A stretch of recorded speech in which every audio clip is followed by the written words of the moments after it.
Hello viewers, welcome back to my channel once again.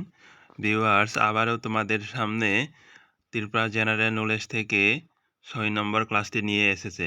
Viewers, এর আগের ক্লাসগুলি যারা দেখেনি, তোমরা ভিডিওটির ডেসক্রিপশন বক্সে লিঙ্ক দেওয়া রয়েছে, সেখান থেকে দেখে নেবে। তাহলে দেরি না করে আমরা ত্রিপুরা জেনারেল নলেজ থেকে ৬ নম্বর ক্লাসে কি রয়েছে দেখে নেব। প্রথমে রয়েছে মৎস্য চাষ গবেষণা কেন্দ্রটি কোথায় অবস্থিত বা গড়ে উঠেছে? এর উত্তর হবে কলেজটিলায়। এরপরের প্রশ্ন, দুটি পাহাড়ের মধ্যবর্তী সুতো সমতল এলাকাকে কি বলে? উত্তর হবে লুঙ্গাভূমি। এরপরের প্রশ্ন, ত্রিপুরা রাজ্যের একমাত্র খনিজ সম্পত্তির নাম কি? প্রাকৃতিক গ্যাস। এরপরের প্রশ্ন, 2011 আদমশুমারি অনুযায়ী রাজ্যের লোক সংখ্যা কত? এর উত্তর হবে 37,71,032 জন। এরপরের প্রশ্ন, চশমা বানর কোন অভয়ারণ্যে রাখা হয়েছে বা পাওয়া যায়? এর উত্তর হবে সিপাহীজলা অভয়ারণ্যে। এরপরের প্রশ্ন, নিকন কি? নিকন হচ্ছে উত্তর পূর্বাঞ্চলীয় শিল্প পরামর্শ সংস্থা। এরপরের প্রশ্ন, সর্বশিক্ষা অভিযান কবে শুরু হয়? এর উত্তর হবে 1990 সালে। এরপরের প্রশ্ন, বিদ্যালয়ে চলো যাই অভিযান কবে শুরু হয়? 2009 সালের 1 থেকে 7 জানুয়ারি। এরপরের প্রশ্ন, নীরমহল কোন মহকুমায় অবস্থিত? এর উত্তর হবে সোনামুড়া মহকুমায় মেলাগড়ে অবস্থিত। এরপরের প্রশ্ন, অভিযান শিক্ষণ কেন্দ্রটি কোথায় স্থাপিত হয়? এর উত্তর হবে মেলাগড়ে। এরপরের প্রশ্ন, নতুন তাপবিদ্যুৎ কেন্দ্রটি কোথায় গড়ে উঠবে? মনার চরকে। এরপরের প্রশ্ন, জম্পুই কিসের জন্য বিখ্যাত? এর উত্তর হবে কমলা লেবুর জন্য। এরপরের প্রশ্ন, মহরী নদী কোন পাহাড়ের উৎসস্থল? এর উত্তর হবে দেবতামুড়া।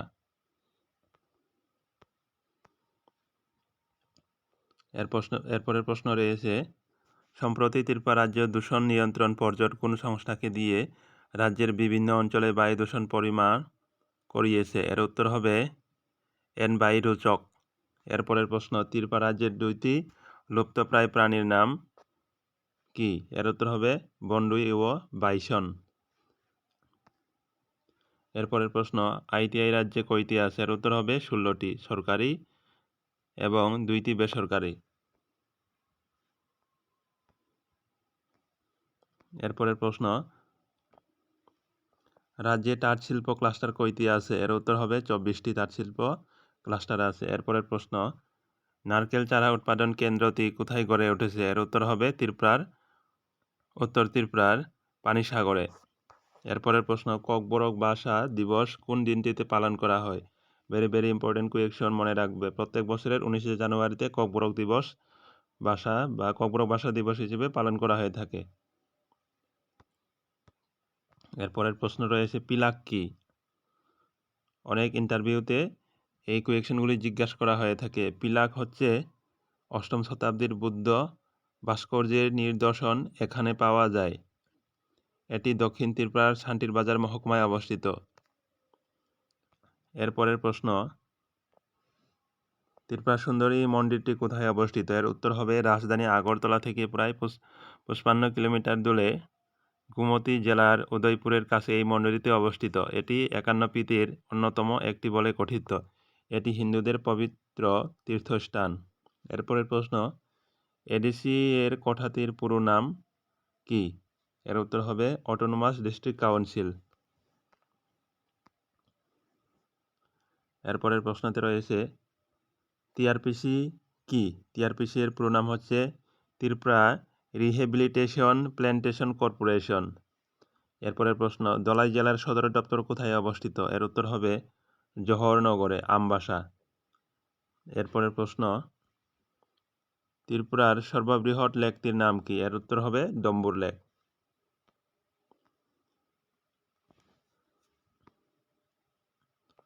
এরপরের প্রশ্ন, ত্রিপুরার প্রথম জলবিদ্যুৎ কেন্দ্রটির নাম কি? এর উত্তর হবে ডম্বুর জলপ্রপাত কেন্দ্র লেক।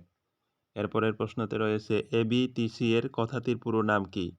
এবিটিসি এর কথাটির পুরো নাম হচ্ছে আগরতলা বেসিক ট্রেনিং কলেজ। এরপরের প্রশ্ন, এটিটিএ কথাটির পুরো নাম কি? এর উত্তর হবে অল ত্রিপুরা টিচার্স অ্যাসোসিয়েশন। এরপরে প্রশ্ন, ত্রিপুরার ভৌগোলিক এলাকার কত ভাগ কৃষি ভূমি আছে? এর উত্তর হবে 27 ভাগ। ভিউয়ার্স, ভিডিওটি যদি আপনার হেল্পফুল বলে মনে হয় তাহলে ভিডিওটি লাইক, শেয়ার এবং চ্যানেলটি সাবস্ক্রাইব করতে ভুলবেন না। দেখা হবে পরবর্তী ভিডিওতে। ধন্যবাদ সবাইকে।